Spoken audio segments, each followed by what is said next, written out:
Welcome to my YouTube channel my dear friends. कैसे हैं आप लोग। आज के इस वीडियो में हम लोग डिस्कस करेंगे यानी कि रिवीजन करेंगे क्लास 12 के एक टॉपिक को या एक यूनिट को कहिए जिसका नाम है अलजेब्रा, जिसमें हम लोगों को दो टॉपिक पढ़ना है, एक है मैट्रिक्स और दूसरा है डिटर्मिनेंट। तो पूरा उसका आज हम लोग रिवीजन करेंगे। शॉर्ट रिवीजन कह सकते हैं, थोड़ा थोड़ा हम आपको आइडिया देते जाएंगे कि क्या होता है मैट्रिक्स, कितने तरह का मैट्रिक्स होता है, ट्रांसपोज ऑफ मैट्रिक्स क्या होता है, और एक एक एग्जांपल आपको देते चले जाएंगे और कुछ कुछ थ्योरी आपको बताते चले जाएंगे। एक तरह से फास्ट रिवीजन आपका इस वीडियो में होने वाला है।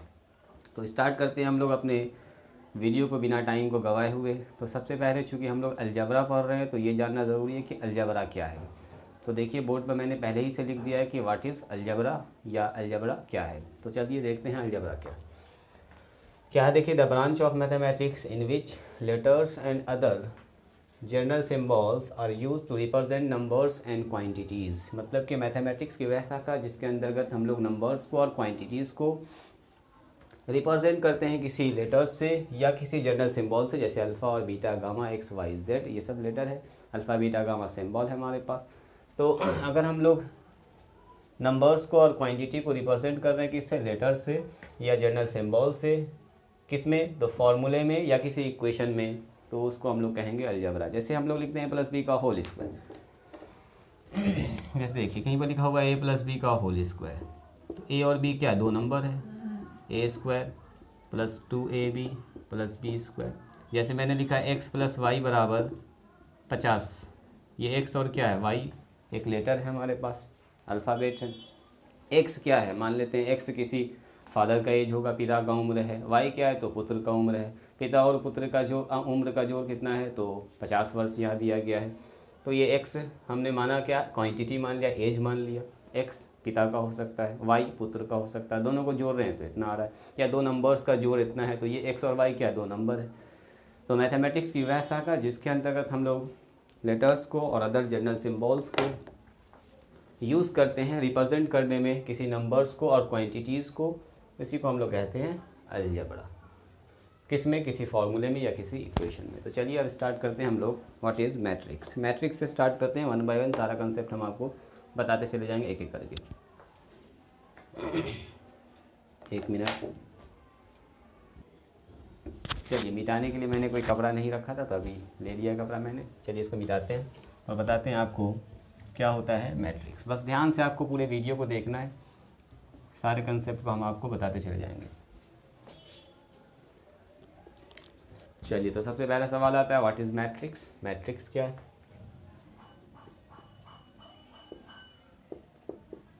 हिंदी में बोलते हैं इसको आव्यूह। तो खैर हिंदी से मतलब हमको नहीं, आव्यूह होता है।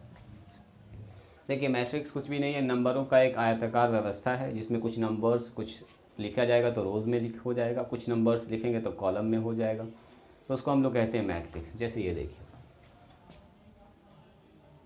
3 4 5 6 2 0 -1 5 1 5 3 1, ऐसे लिख दिया मैंने कुछ नंबर्स को। इसी को हम लोग मैट्रिक्स कहते हैं। इसको बिग ब्रैकेट से बंद कर देते हैं, इस तरह से रिप्रेजेंट करते हैं कैपिटल लेटर से, ए से, बी से, सी से, डी से, जो आपकी मर्जी है, कैपिटल लेटर से इसको रिप्रेजेंट करेंगे। अब ये जो 3 4 5 एक लाइंस बना रहा है, देखिए ये सारा नंबर मिलकर एक लाइंस बना रहा है, तो इसको बोलते हैं हम लोग रोज़। जो हॉरिजॉन्टल लाइन होता है इसको बोलते हैं रोज़। तो अब सवाल उठता है इसमें रोज़ कितना है, तो एक रो तो यहाँ बन रहा है R1, इसको बोलेंगे। एक रो यहाँ बन रहा है तो इसको बोलेंगे R2। एक रो यहाँ बन रहा है तो इसको बोलेंगे R3, यानी कि इसमें 3 रो है। और ये जो 3 2 1 मिल के बन रहा है इसको बोलते हैं कॉलम, इसको बोलते हैं कॉलम, कॉलम्स। तो कॉलम कितना है, तो आप बोलिएगा सर पहला कॉलम C1, दूसरा 4 0 5 भी मिलके एक कॉलम बना रहा है 2, तीसरा बना रहा है C3, चौथा बना रहा है C4। तो ये सब कॉलम्स है, यानी कि नंबरों का एक ऐसा समूह। नंबर्स को हम लोग जब लिख रहे हैं तो कुछ नंबर्स एक लाइन बना रहा है, हॉरिजॉन्टल लाइन, कुछ नंबर्स वर्टिकल लाइन बना रहा है। जो हॉरिजॉन्टल लाइंस बनाता है उसको रोज़ कह देते हैं, जो वर्टिकल लाइन बनाता है उसको कॉलम कह देते हैं। अब देखिए, अब आगे आती है बारी एलिमेंट्स की। तो जो ये नंबर्स मैट्रिक्स में लिखा गया है ये कहलाता है इसका एलिमेंट्स। या इसी को कहते हैं इसका मेंबर्स। एलिमेंट्स कहेंगे, मेंबर कहेंगे, तत्व कहेंगे, पॉइंट्स कहेंगे, बहुत सारी चीज़ को अलग अलग कह सकते हैं। इंट्रीज़ कह सकते हैं, ये इंट्रीज़ है इसका, रियल इंट्रीज़, इमेजनरी इंट्रीज़, ये इंट्रीज़ है। चलिए, तो ये हो गया एलिमेंट, ये मेंबर्स हो गया। तो 3 4 5 6 जो इस मैट्रिक्स को बना रहा है, जो कंस्टिट्यूट कर रहा है मैट्रिक्स को, उसको बोलेंगे इसका मेंबर। आगे बढ़ते हैं हम लोग। इस मैट्रिक्स के ऑर्डर के बारे में बात करेंगे। तो इस मैट्रिक्स में कितना रो है, कितना कॉलम, उसको बोलते हैं उसका ऑर्डर। तो नंबर ऑफ रोज कितना है, 3 लाइन देखिए ऐसे बन रहा है, line horizontal line, 3 line vertical, 4 line vertical बन रहा है। तो इसमें देखिए 3 रो है और 4 कॉलम है, तो इसको बोलते हैं इसका ऑर्डर। ऑर्डर का मतलब क्या हुआ, कितना रो है कितना कॉलम है। तो number of row number of column को मल्टीप्लाई कर देंगे, ऑर्डर हो जाएगा। तो इसको बोलते हैं 3/4 का मैट्रिक्स, 3/5 का मैट्रिक्स, मतलब 3 रो 5 कॉलम, 3 रो 4 कॉलम।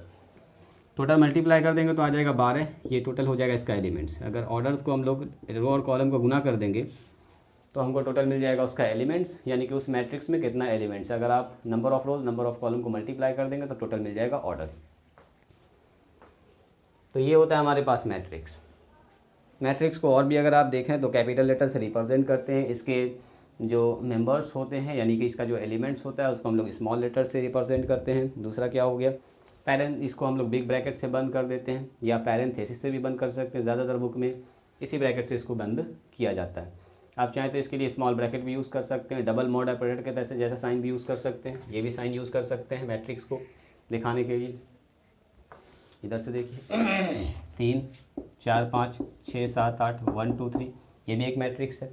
या चाहें तो आप ऐसा भी यूज़ कर सकते हैं। अलग अलग तरह से मैट्रिक्स को किताब में रिप्रेजेंट किया जाता है। ज़्यादातर किताबों में आपको बिग ब्रैकेट या स्क्वायर ब्रैकेट, इसको कहते हैं हम लोग, फर्स्ट ब्रैकेट भी कहते हैं, तो इसी फॉर्म में आपको मैट्रिक्स लिखा हुआ मिलने वाला ज़्यादातर किताबों में। तो हम लोग भी इसी को यूज़ करेंगे। ये देखने में थोड़ा सा अच्छा, बनाने में भी जल्दी से बन जाता है, तो इसी को हम लोग यूज़ करने वाले।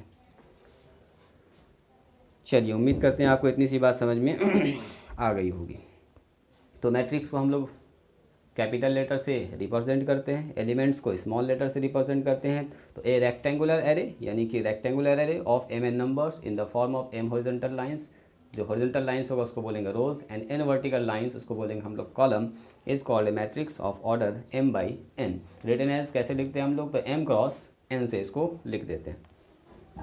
टोटल एलिमेंट्स का आइडिया आपको लग ही गया है। चलिए देखते हैं कैसे हम लोग मैट्रिक्स को डिस्क्राइब करेंगे। How to describe a matrix.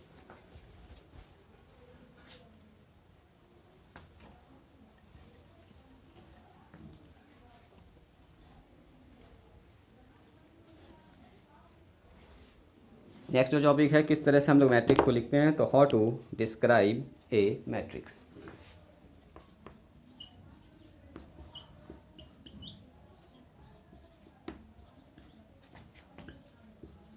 कैसे किसी मैट्रिक्स को हम लोग लिखते हैं, नोटेशन में भी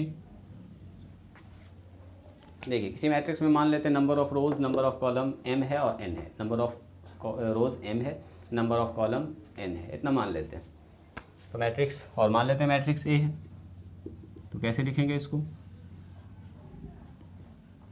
A11 A12 A13 ऐसे चलेगा, dot dot dot dot dot dot 1 2 3 change कर रहा है, रो तो हमेशा 1 1 1 ही है।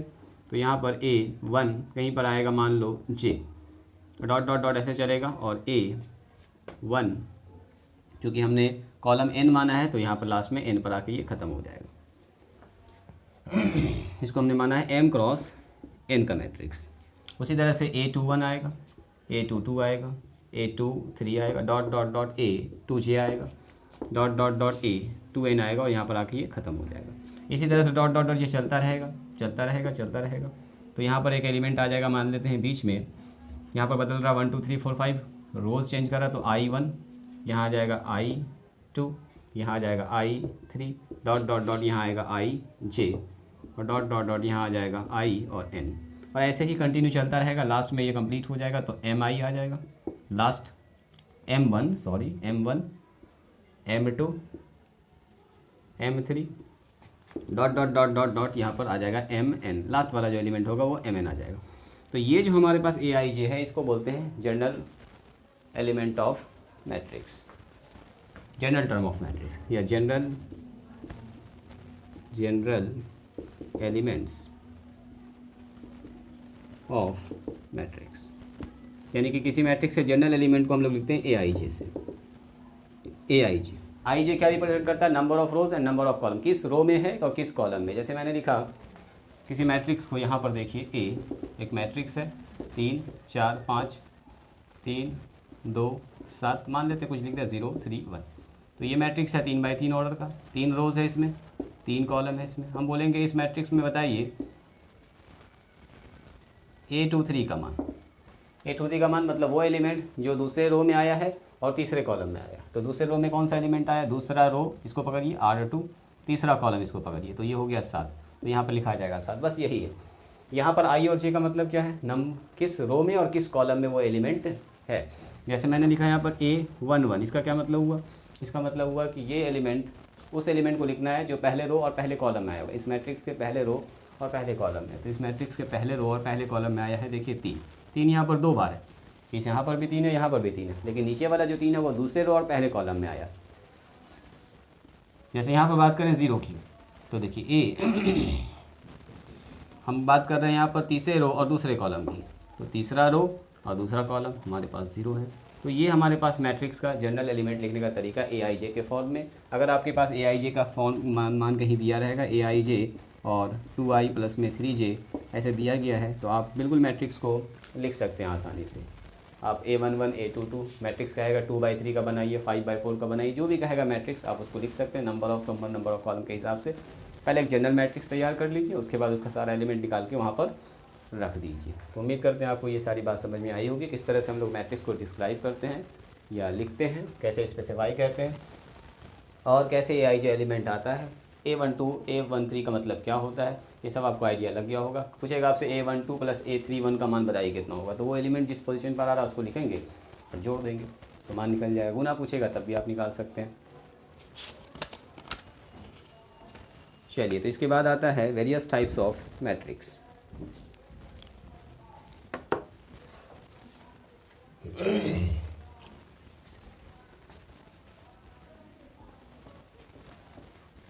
मतलब मैट्रिक्स कितने तरह का होता है। तो सबसे पहले देखिए, होता है हमारे पास various types of matrix, heading डाल देते हैं वेरियस टाइप्स ऑफ मैट्रिसेस।